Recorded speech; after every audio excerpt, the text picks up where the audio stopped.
আবু লাহাব আমার নবীকে গালি দিয়েছিল, তাব্বাল্লাকা লিহাদা দাউতনা ইয়া মুহাম্মদ, ও মুহাম্মদ তুমি কি আমাদের জন্য কালিমার দাওয়াত দিচ্ছ, তোমার দুনো হাত ধ্বংস হয়ে যাক। আবু লাহাব নবীকে বদদুয়া করল, বিরূপ মন্তব্য করল। সঙ্গে সঙ্গে আল্লাহ রব্বুল আলামিন আয়াত নাজিল করলেন, তাব্বাত ইয়াদা আবি লাহাবিন ওয়া তাব, আবু লাহাবের দুনো হাত ধ্বংস হয়ে যাক। মা আগনা আনহু মালুহু ওয়া মা কাসাব, এবং আবু লাহাব যা কিছু অর্জন করেছে এবং তার সম্পদ কোনো কিছু তার উপকারে আসবে না। তার স্থান কোথায় হবে? সায়াসলা নারান যাতা লাহাবিন ওয়া আমরাতু, অচিরেই আবু লাহাব এবং তার স্ত্রী উম্মে জামিল জাহান্নামের লেলিহান শিখায় প্রবেশ করবেন। আউযু বিল্লাহি মিন যালিক। কেননা আবু লাহাব আমার নবীকে গালি দিয়েছে, মুহাম্মদ তুমি ধ্বংস হোক। আমার নবী কিছু মন্তব্য করেননি, মন্তব্য না করার কারণে আল্লাহ রব্বুল আলামিন সঙ্গে সঙ্গে আবু লাহাবের জবাব দিয়েছেন। সুবহানাল্লাহ। আস ইবনে ওয়াইল, আমার নবীর 4টা পুত্র সন্তান ছিল। 4টা পুত্র সন্তান যখন এক এক করে বিদায় হয়ে গেল, আস ইবনে ওয়াইল বলল, মক্কার কাফিররা বেঈমানরা, তোমরা জেনে রাখো এমন একটা লোকের কথা আমার কাছে প্রকাশ করবে না যে ব্যক্তি দুনিয়ার জমিন থেকে বিদায় হয়ে গেলে মুহাম্মদের কোনো নাম থাকবে না, তার কোনো পরিচয় থাকবে না। সে হলো আবতার, আটকুরা, লেজ কাটা। নাউজুবিল্লাহি মিন জালিক। আমার নবীকে আবতার বলে গালি দিয়েছে, লেজ কাটা বলে গালি দিয়েছে। সঙ্গে সঙ্গে আল্লাহ রব্বুল আলামিন সূরাতুল কাউসার নাজিল করে জানা দিলেন, ইন্না শানিয়া কাহু আল আবতার। ওগো নবীজি, আপনি কোনোদিন আবতার হতে পারবেন না, আপনি কোনোদিন লেজ কাটা হতে পারেন না, বরঞ্চ আপনার শত্রু যারা হবে তারাই হলো লেজ কাটা, ধ্বংস। নাউজুবিল্লাহি মিন জালিক। আল্লাহ রব্বুল আলামিন নিজে আমার নবীর বিরুদ্ধে যখনই কেউ বিরূপ মন্তব্য করেছে, সাথে সাথে তার বিরুদ্ধে তিনি প্রতিবাদ করেছেন। সুবহানাল্লাহি ওয়া বিহামদিহি, সুবহানাল্লাহিল আযীম। হাবিব রাসূল করিম সাল্লাল্লাহু আলাইহি ওয়াসাল্লাম এর ব্যাপারে আল্লাহ রব্বুল আলামিন কোরআনুল কারীমের ভিতরে জানিয়ে দিয়েছেন, হে রাসূল আপনি দুনিয়ার মানুষদেরকে জানিয়ে দিন, কুল ইয়া আইয়ুহান নাস ইন্নী রাসূলুল্লাহি ইলাইকুম জামিআ। ওগো নবীজি, আপনি দুনিয়ার মানুষদেরকে জানিয়ে দিন, আমি তোমাদের সকলের জন্য রসুল হিসাবে পৃথিবীতে এসেছি। আমি তোমাদের সকলের জন্য রসুল। যেমন মুসলমানদের জন্য রসুল, ঠিক তেমনিভাবে আল্লাহ রব্বুল আলামিনের হাবিব হচ্ছেন ইহুদি, খ্রিস্টান, মুশরিক যারাই হবে তাদের সবার জন্য রসুল। তার দলিল কোরআনুল কারীম। রাসূল করিম সাল্লাল্লাহু আলাইহি ওয়াসাল্লামের একখানা হাদিস রয়েছে, যে হাদিসের ভিতরে আল্লাহ রব্বুল আলামিনের হাবিব বলেছেন, ওয়াল্লাযী নাফসা মুহাম্মাদুম বিয়াদিহি, যার হাতে আমি মুহাম্মদুর রাসূলুল্লাহ সাল্লাল্লাহু আলাইহি ওয়াসাল্লামের জীবন রয়েছে, সেই মহান সত্তার শপথ, লা ইয়াসমাউ লিআহাদুন ইয়াহুদিয়ান আও মুশরিকান, যে যেই মানুষ পৃথিবীর জমিনে আমি মুহাম্মদুর রাসূলুল্লাহ সাল্লাল্লাহু আলাইহি ওয়াসাল্লামের নামটা শুনলো, আল্লাহর হাবিবের নাম শোনার সাথে সাথে যদি সেই ব্যক্তি আল্লাহর নবীর উপর ঈমান গ্রহণ না করে, আল্লাহর হাবিবের উপর ঈমান গ্রহণ না করে, হোক সে ইহুদি আও মুশরিকান, অথবা সে মুশরিক হোক, খ্রিস্টান হোক, যেই মাত্র আল্লাহর নবীর নাম মুবারক শুনবে, শোনার সাথে সাথে সেই ব্যক্তির উপর ফরজ হলো আল্লাহ রব্বুল আলামিনের হাবিবের উপর ঈমান গ্রহণ করা। সুবহানাল্লাহ। যদি সেই ব্যক্তি আল্লাহর নবীর নাম মুবারক শোনার পর অন্য কোনো ধর্ম অনুসন্ধান করে, অন্য কোনো ধর্ম তালাশ করে, অথবা অন্য কোনো ধর্মের উপর প্রতিষ্ঠিত থাকে, আল্লাহর হাবিব বলেছেন, সুম্মা ইয়ামুতু, সে ব্যক্তি মৃত্যুবরণ করবে, ওয়ালাম ইউমিন আল্লাযী উরসিলতু বিহি, আমি রসুলের উপর ঈমান গ্রহণ না করার কারণে, আমি রসুল যা নিয়ে পৃথিবীতে এসেছি তার উপর বিশ্বাস স্থাপন না করার কারণে, ইল্লা মান কানা আসহাবান নার, সেই ব্যক্তি জাহান্নামের অধিবাসী। নাউযুবিল্লাহি মিন যালিক। অর্থাৎ পৃথিবীতে ইহুদি ধর্ম আছে, পৃথিবীতে খ্রিস্টান ধর্ম আছে, অন্যান্য ধর্ম আছে, সেই ব্যক্তির কাছে যদি আল্লাহর হাবিবের নামটা শোনার পর, আল্লাহর হাবিবের রিসালাতের দাওয়াতটা শোনার পর যদি রসুল্লাহর উপর ঈমান গ্রহণ না করে, তাহলে তার ইহুদি ধর্ম হতে পারে, খ্রিস্টান ধর্ম হতে পারে, আল্লাহ রব্বুল আলামিনের কাছে সেই ধর্ম কবুল হবে না, এবং পরকালে সে ইল্লা মান কানা আসহাবান নার, জাহান্নামের অধিবাসী হয়ে যাবে। কেননা সব নবী, সব রসুল, আদম আলাইহিস সালাম থেকে ঈসা আলাইহিস সালাতু ওয়াস সালাম পর্যন্ত যত নবী এসেছেন, সবার ধর্ম আল্লাহ রাব্বুল আলামিন বাতিল করে দিয়েছেন। একমাত্র দ্বীন ইসলাম, আল্লাহর হাবিবের রক্তদ্বারা দ্বীন ইসলামটাকে আল্লাহ রাব্বুল আলামিন কবুল করেছেন, এবং কিয়ামত পর্যন্ত সেই ধর্মটা থাকবে। সুবহানাল্লাহ। এর জন্য ইসলামে সবথেকে ইসলাম হচ্ছে একটা ইন্নাদ-দীনা ইনদাল্লাহিল ইসলাম, ইসলাম হচ্ছে একটা মনোনীত ধর্ম। এই ধর্মে পৃথিবীর সকল মানুষের জন্য হক হলো আল্লাহর হাবিবের নাম শুনলো, শোনার সাথে সাথে আল্লাহর হাবিবের উপর ঈমান গ্রহণ করা। এখন যদি কেউ আল্লাহর নবীর নাম মুবারক শুনলো, আল্লাহর হাবিবের দাওয়াত শুনলো, কালেমার দাওয়াত শুনলো, আর শোনার পর যদি সে ইসলাম ধর্ম গ্রহণ করে না, তার ব্যাপারে আল্লাহ রব্বুল আলামিন বলছেন, ওমান ইয়াবতাগি গায়রাল ইসলামি দীনান ফালান ইউকবালা মিনহু ওয়া হুয়া ফিল আখিরাতি মিনাল খাসিরিন।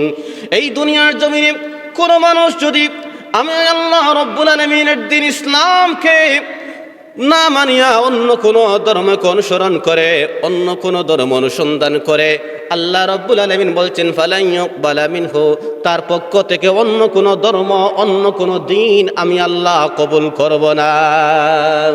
কি হবে? ওহুয়া ফিল আখিরাতি মিনাল খাসিরিন।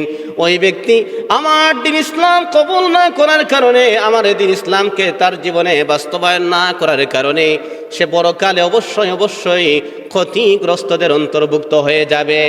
আর এই ক্ষতিটা হবে খাসিরাত দুনিয়া ওয়াল আখিরা, যালিকা হুয়াল খুসরানুল মুবিন। দুনিয়ার জমিনে ক্ষতিগ্রস্ত হবে, পরকালে ক্ষতিগ্রস্ত হবে, আর ক্ষতিগ্রস্ত হওয়ার সাথে সাথে সেটা হচ্ছে সুস্পষ্ট ক্ষতি। আল্লাহ রব্বুল আলামিন আমাদেরকে সেই আয়াতের উপর, হাদিসের উপর জীবনকে বাস্তবায়ন করার তৌফিক দিয়েছেন। আমরা আল্লাহর হাবিবের নাম শোনার সাথে সাথে আল্লাহর হাবিবের উপর আমরা ঈমান গ্রহণ করেছি। সুবহানাল্লাহ। আল্লাহর নবীর উপর ঈমান গ্রহণ যারা করবে, ঈমান গ্রহণ করার পরে 2 নম্বর আমাদের উপর হক হচ্ছে আল্লাহর নবীকে ভালোবাসা। সুবহানাল্লাহ। আল্লাহর হাবিবকে মহব্বত করা, এবং এই মহব্বতটা হতে হবে এমনভাবে যে মহব্বতটা আমার হৃদয়ের মণিকুঠায়, আমার হৃদয়ের গহীনে একমাত্র আল্লাহর হাবিবের মহব্বত ছাড়া আর কোনো মহব্বত থাকবে না। সুবহানাল্লাহ। আল্লাহর হাবিব বলেছেন, লা ইউমিনু আহাদুকুম হাত্তা আকুনা আহাব্বা ইলাইহি মিন ওয়ালিদিহি ওয়া ওয়ালাদিহি ওয়ান নাসি আজমাইন। আমার উম্মতেরা, ততক্ষণ পর্যন্ত তোমরা প্রকৃতপক্ষে ঈমানদার হতে পারবে না, প্রকৃতপক্ষে মুমিন হতে পারবে না, যতক্ষণ না পর্যন্ত তোমার আওলাদ, তোমার সম্পদ এবং তোমার জানের চাইতে আমি মুহাম্মদুর রাসূলুল্লাহকে বেশি ভালো না বাসবে। সুবহানাল্লাহ। অর্থাৎ আপনার অন্তরের ভিতরে আপনার জানের মহব্বত থাকবে, আপনার অন্তরের ভিতরে স্ত্রীর মহব্বত থাকবে, সম্পদের মহব্বত থাকবে, তার চাইতে আরো বেশি মহব্বত থাকবে নবী মুহাম্মদুর রাসূলুল্লাহ সাল্লাল্লাহু আলাইহি ওয়াসাল্লাম। আল্লাহর হাবিবের ভালোবাসা মানুষের হৃদয়ের গহীনে এমন একটা মণিকোঠা থাকবে যে জায়গায় আমার নবীর ভালোবাসা ছাড়া আর কোনো ভালোবাসা নেই। সুবহানাল্লাহ। এজন্য আল্লাহ রাব্বুল আলামিন বলছেন, কুল ইন কুনতুম তুহিব্বুনাল্লাহ ফাত্তাবিউনি ইউহিব্বুকুমুল্লাহ। তোমরা যদি আমি আল্লাহর ভালোবাসা পেতে চাও তাহলে আমার নবীকে অনুসরণ করো। যদি আমার নবীকে অনুসরণ করতে পারো, ইউহিব্বুকুমুল্লাহ, আমি আল্লাহর ভালোবাসা অর্জন করবে। সুবহানাল্লাহ। আর তোমরা যখন আমি আল্লাহর ভালোবাসাটা অর্জন করা হয়ে যাবে, ওয়াযাগফির লাকুম যুনুবাকুম, তোমাদের জীবনের গুনাহটা আল্লাহ রাব্বুল আলামিন মাফ করে দিবেন। সুবহানাল্লাহ।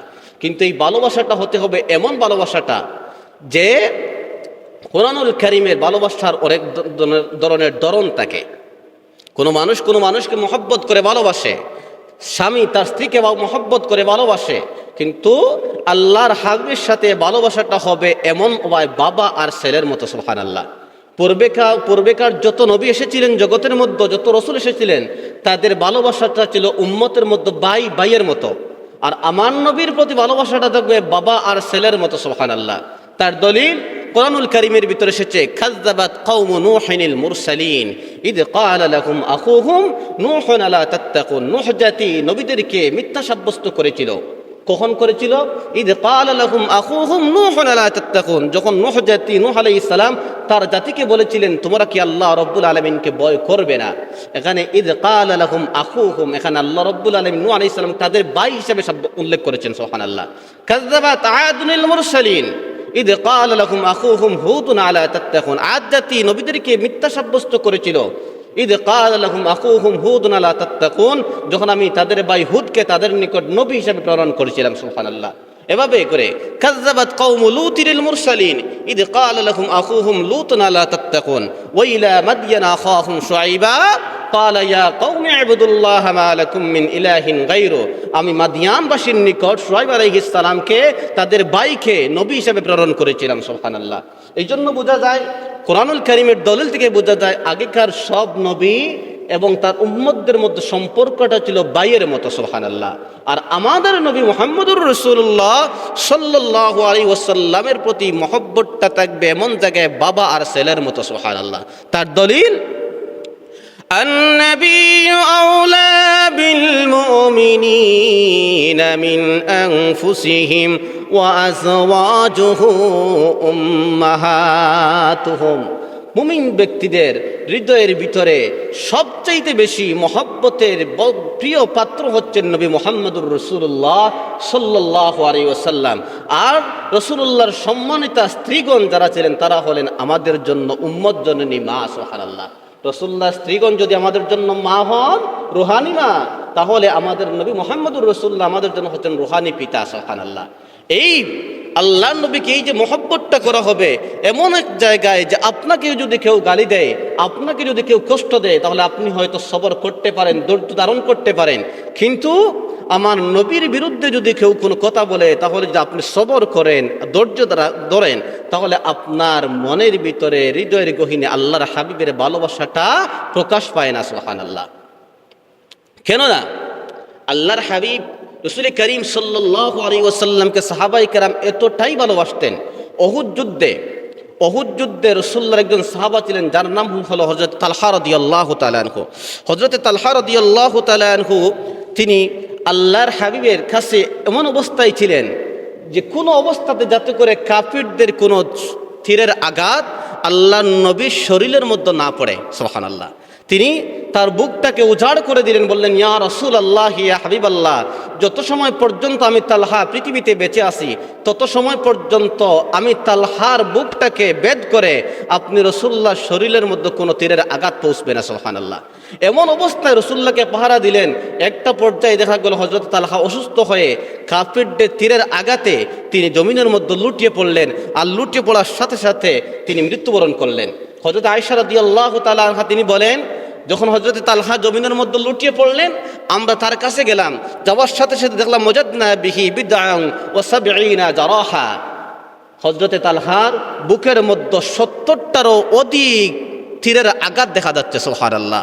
হযরত তালহা শরীরের মধ্যে, তার বুকের মধ্যে ৭০টা আঘাত ধারণ করলেন, কিন্তু একটা আঘাত আল্লাহর হাবিবের শরীর মুবারকের মধ্যে পৌঁছতে দেন নাই। সুবহানাল্লাহ। অর্থাৎ তার জীবনটা দিয়ে আল্লাহর নবী শরীর মুবারকটাকে হেফাজত করেছেন। সুবহানাল্লাহ। হযরত তালহা যেই সৌভাগ্যটা অর্জন করেছেন, এই সৌভাগ্যটা আপনার আমার বেলা এটা সম্ভব হবে না, কারণ আল্লাহর হাবিব দুনিয়ার জমিন থেকে বিদায় হয়ে রওজাতুল মুবারক আরাম করছেন। আমাদের জন্য যেটা করা যায় সেটা হলো এমন একটা বিষয় যে আমরা আল্লাহর হাবিবের ইজ্জতটাকে রক্ষা করতে পারি। ইজ্জতটা কিভাবে রক্ষা করব? আবু দাউদ শরীফের ভিতরে হাদিস এসেছে, আল্লাহর হাবিব রাসূল করিম সাল্লাল্লাহু আলাইহি ওয়াসাল্লাম একজন অন্ধ সাহাবা ছিলেন, যার ছিল পরিচয় ছিল ইন্নাহু আমা কানাত লাহু উম্মে ওয়ালাদ। উম্মে ওয়ালাদ বলা হয় এমন ব্যক্তিকে, মহিলাকে, যে মনিবের সন্তান থেকে সে গর্ভধারণ করেছে, অর্থাৎ দাসীর ঘরে মনিবের সন্তান জন্ম দিয়েছে, এমন মহিলাকে উম্মে ওয়ালাদ বলা হয়। ওই সাহাবা ছিলেন অন্ধ সাহাবা। ওই অন্ধ সাহাবা হওয়ার পরেও তিনি ওই দাসীকে বিয়ে করেছে, দাসী হিসেবে তার ছিল। আর টাকার পরে এমন একটা পর্যায় ছিল যে এই মহিলাটা ছিল, দাসীটা ছিল দুশ্চরিত্রা। সব সময় আমার নবী মুহাম্মদুর রাসূলুল্লাহ সাল্লাল্লাহু আলাইহি ওয়াসাল্লামকে গালি দিত, নাউযুবিল্লাহি মিন জালিক। রাসূলুল্লাহর বিরুদ্ধে কুৎসা রটনা করত, বিরূপ মন্তব্য করত। অন্ধ সাহাবা তিনি অনেক বেশি তাকে বোঝানোর চেষ্টা করলেন। কাশতামুন নবী ওয়া তাকাউফি, গালি দিত এবং লেগেই থাকতো। একদিন রাত্রিবেলায় আমার নবীকে এভাবে গালি দিতে দিতে দিতে ঘুমিয়ে পড়ল। ওই সাহাবা তিনি তার বিছানার মধ্যে শায়িত আছেন, কিন্তু তখন শুনলেন যে আমার দাসী আমার নবীকে গালি দিচ্ছে, তিনি আর সহ্য করতে পারলেন না। বিছানার মধ্যে ফাকামা ফাআখাযাল মিকওয়াল, ঘুম থেকে বিছানা থেকে দাঁড়ালেন আর হাতের মধ্যে তরবারি নিলেন। সুবহানাল্লাহ। তরবারি নেওয়ার পরে অত আখা বথুনিহা, এবং তরবারি হাট নেওয়ার পরে ফামাতা মা জামান্তু, এমনভাবে নিলেন তরবারিটা দিয়ে আঘাত করলেন, আর আঘাত করার সাথে সাথে ওই দাসীটাকে গুমের গড় তিনি দুনিয়ার জমিন থেকে বিদায় করে দিলেন। সুবহানাল্লাহ। তিনি গুমের মধ্যে চলে আসলেন তার রুমে। পরের দিন সকালে আল্লাহর হাবিবের কাছে খবর গেল, ইয়া রাসূলুল্লাহি, ইয়া হাবিবাল্লাহ, গতকাল একজন দাসীকে হত্যা করা হয়েছে, কে যেন কে হত্যা করেছে আমরা জানি না। আল্লাহর হাবিব সমস্ত সাহাবায়ে কেরামকে ডাক দিয়ে বললেন, সাহাবীরা রে, তোমরা সবাই সমবেত হও, সবাইকে এখানের মধ্যে নিয়ে আসো।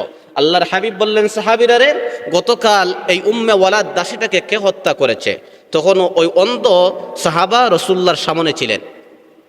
তখন তিনি ডাক দিয়ে বললেন, ইয়া রাসূলুল্লাহ, ইয়া হাবিবাল্লাহ, আনা সাহিবুহা, এই দাসীর অভিভাবক হচ্ছি আমি, এই দাসীর মনিব হচ্ছি আমি তাকে হত্যা করেছি। আল্লাহর হাবিব বললেন, তুমি কেন তাকে হত্যা করলে? তখন তিনি বললেন, খাশতামুকা ওয়া তাকাউ ফিকা, ও নবীজি, সদা সর্বদা আপনি রাসূলুল্লাহকে গালি দিত, আপনি রাসূলুল্লাহর বিরুদ্ধে মন্তব্য করত, আপনি রাসূলুল্লাহর আরশি মর্যাদার বিরুদ্ধে কুৎসা রটনা করত, এটা আমি সহ্য করতে পারি নাই, যার কারণে আমি তাকে হত্যা করেছি। সুবহানাল্লাহ। আল্লাহর হাবিবের মহব্বতে ভালোবাসায় উজ্জীবিত হয়ে আমি আমার দাসীটাকে হত্যা করেছি। ওয়াকানা ফি রাফিকা, ও নবীজি, আমি তাকে ভালোবাসতাম ঠিক, কিন্তু তা আপনি রাসূলুল্লাহর চাইতে বেশি ভালোবাসতাম না, যার কারণে আপনাকে গালি দেওয়ার কারণে আমি তাকে হত্যা করলাম, দুনিয়ার জমিন থেকে বিদায় করে দিলাম। আল্লাহ রব্বুল আলামিনের হাবিব তখন সঙ্গে সঙ্গে বললেন, সাহাবীরা রে, কালা আশহিদু, তোমরা সাক্ষী থাকো, আমি রসুলের মহব্বতে অন্ধ সাহাবা তার দাসীকে দুনিয়ার জমিন থেকে বিদায় করে দিয়েছে। আমি রসুল্লাহর বিরুদ্ধে মন্তব্য করার কারণে এই অন্ধ সাহাবা এই তার দাসীটাকে দুনিয়ার জমিন থেকে কতল করেছে। অতএব ইন্না দিমাহা হদৌদা, অর্থাৎ তার যে রক্তের মূল্যটা, এই রক্তের মূল্য আমার আল্লাহর কাছে একটুও নাই। সুবহানাল্লাহ। কেন নাই?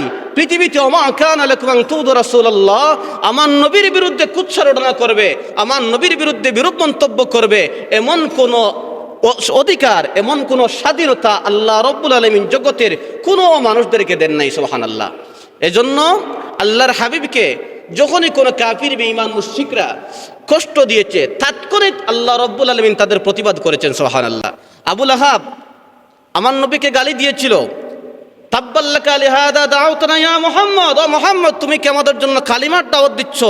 তোমার দুনো হাত ধ্বংস হয়ে যাক। আবু লাহাব নবীকে বদদুয়া করলো, বিরূপ মন্তব্য করলো। সঙ্গে সঙ্গে আল্লাহ রব্বুল আলামিন আয়াত নাজিল করলেন, তাব্বাত ইয়াদা আবি লাহাবিন ওয়া তাব, আবু লাহাবের দুনো হাত ধ্বংস হয়ে যাক, মা আগনা আনহু মালুহু ওয়া মা কাসাব, এবং আবু লাহাব যা কিছু অর্জন করেছে এবং তার সম্পদ কোনো কিছু তার উপকারে আসবে না। তার স্থান কোথায় হবে? সায়াসলা নারান যাতা লাহাবিন ওয়া আমরাতু, অচিরেই আবু লাহাব এবং তার স্ত্রী উম্মে জামিল জাহান্নামের লেলিহান শিখায় প্রবেশ করবেন। আউযু বিল্লাহি মিন যালিক। কেননা আবু লাহাব আমার নবীকে গালি দিয়েছে, মুহাম্মদ তুমি ধ্বংস হোক।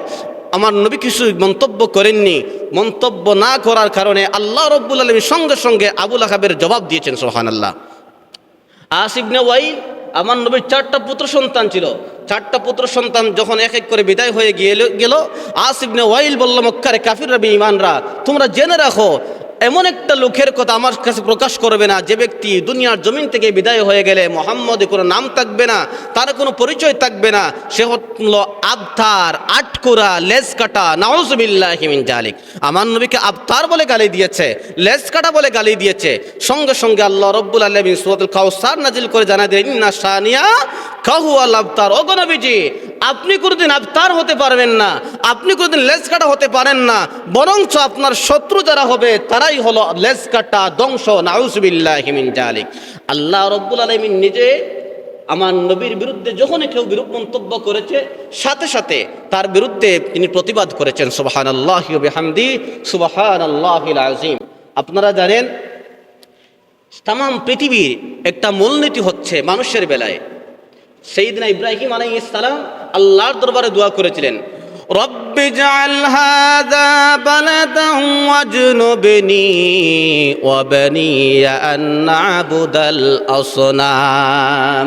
আয় রব্বুল আলামিন, আমি তোমার কাবা ঘর নির্মাণ করলাম, আমার শিশুপুত্র ইসমাইলকে নিয়ে তোমার ঘরটা যখন নির্মাণ করলাম, এখন তোমার কাছে দোয়া করি রব্বুল আলামিন, তুমি এই মক্কা শহরটাকে নিরাপত্তার শহর বানায়া দাও। সুবহানাল্লাহ। যেই মাত্র এই দোয়াটা করলেন, আল্লাহ রাব্বুল আলামিন তাৎক্ষণিক জবাব দিলেন, ওমান দাখালাহু কানা আমিনা। ও নবী ইব্রাহিম, তুমি যে দোয়া করলে, এই দোয়ার বরকতে আমি আল্লাহ রাব্বুল আলামিন খানায়ে কাবাকে নিরাপত্তার ঘর বানায়া দিলাম। সুবহানাল্লাহ, খানায়ে কাবাকে নিরাপত্তার ঘর বানানো হলো। কিন্তু আল্লাহর হাবিব যখন রাসূল করিম সাল্লাল্লাহু আলাইহি ওয়াসাল্লাম মক্কা বিজয় হলো, মক্কা বিজয় হওয়ার সাথে সাথে আল্লাহর নবী একটা পর্যায়ে সমস্ত কাফিরদেরকে ডাক দিয়ে বলেছেন, কাফিরেরা রে, এতদিন তো আমাকে তোমরা নির্যাতন করেছিলে, এতদিন তো আমার বিরুদ্ধে তোমরা কুৎসারণা করেছিলে, বিরূপ মন্তব্য করেছিলে, আজকে আমি মুহাম্মদের কাছ থেকে তোমরা কিরূপ ব্যবহার চাও? তখন কাফিররা বলল, মুহাম্মদ তুমি তো আমাদের বাতিজা, আজকে বাতিজা চাচার কাছে যেমন ব্যবহার চাই আমরা এমন চাই, তোমার কাছ থেকে আমরা উত্তম ব্যবহার চাই। সুবহানাল্লাহ। আল্লাহর হাবিব তখন তাৎক্ষণিকভাবে ঘোষণা দিলেন, ওমান দাখালা বাইতিল্লাহি ফাহুয়া আমিন। যে ব্যক্তি আজকে কাবা ঘরের ভিতরে প্রবেশ করবে সেই ব্যক্তি নিরাপত্তা লাভ করবে। ওমান দাখালা দার আবি সুফিয়ান ফাহুয়া আমিন। যে ব্যক্তি আবু সুফিয়ানের ঘরের ভিতরে প্রবেশ করবে সেই ব্যক্তি নিরাপত্তা লাভ করবে। এভাবে রাসূলুল্লাহ নিরাপত্তা দিচ্ছিলেন, আর মক্কার সমস্ত কাফিরদেরকে আল্লাহর নবী ক্ষমা করে দিয়েছিলেন। সুবহানাল্লাহ। যেই মাত্র সমস্ত কাফিরদেরকে আল্লাহ রাব্বুল আলামিন ক্ষমা করে দিয়েছিলেন, আল্লাহ রাব্বুল আলামিন জবাব দিলেন, হাবিবুল্লাহ আপনি তায়েফের ময়দানে নির্যাতিত নিষ্পেষিত হয়েছিলেন, আপনি ওই সমস্ত কাফিরদেরকে ক্ষমা করে দিয়েছিলেন, আমি আল্লাহ রাব্বুল আলামিন আপনার সিদ্ধান্তে একমত ছিলাম, তায়েফবাসীকে আপনি ক্ষমা করে দিয়েছিলেন। উহুদের ময়দানে আপনার দান মুবারক শহীদ হয়েছিল, আপনি তাদেরকে ক্ষমা করে দিয়েছিলেন, আপনার সিদ্ধান্ত আমি আল্লাহ একমত জানিয়েছিলাম। সুবহানাল্লাহ। বরং উহুদের ময়দানে আল্লাহর হাবিব কাফিরদের কারণ দান মুবারক শহীদ হয়েছিল, 70 জন সাহাবায়ে কেরাম শাহাদাতের মর্যাদা লাভ করেছিল। তারপর আল্লাহর হাবিব বললেন, আল্লাহুম্মা হাদি কওমি ফাইন্নাহুম লা ইয়ালামুন। আয় আল্লাহ তাআলা, আমার কওমকে তুমি হেদায়েত দাও, কারণ তারা চিনতে পারে নাই, বুঝতে পারে নাই। সুবহানাল্লাহ। ওগো নবীজি, তায়েফবাসীকে আপনি ক্ষমা করে দিয়েছিলেন, এটা আপনার এখতিয়ার ছিল।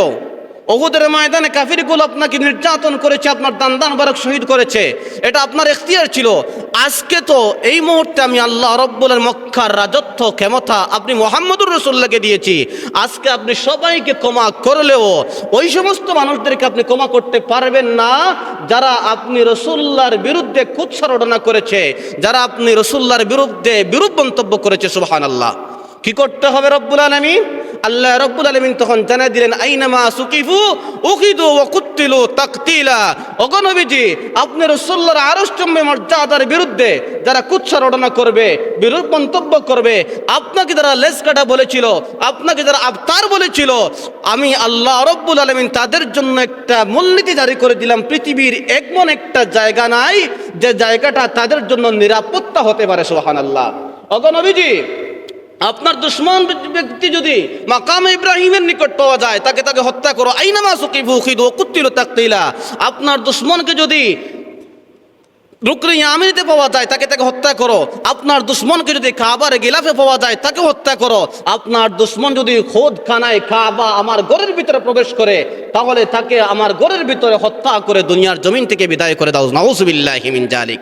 ওগো নবী, কেন?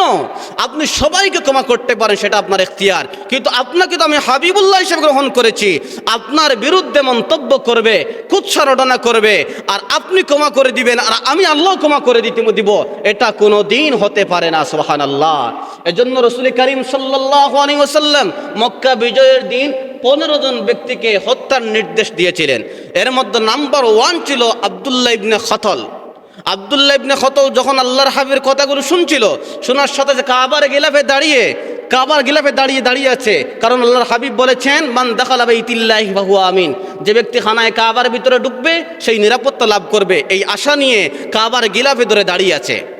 আল্লাহর হাবিব রাসূল করিম সাল্লাল্লাহু আলাইহি ওয়াসাল্লাম যখন দেখলেন, দেখার সাথে সাথে বলেন, ওয়াকানা ইবনে খতল মুতাআল্লিকুম বিআসতারিল কাবা। ওগো আমার সাহাবায়ে কেরাম, তোমরা দেখতো আব্দুল্লাহ ইবনে খতল কাবার গিলাফে দাঁড়িয়ে আছে।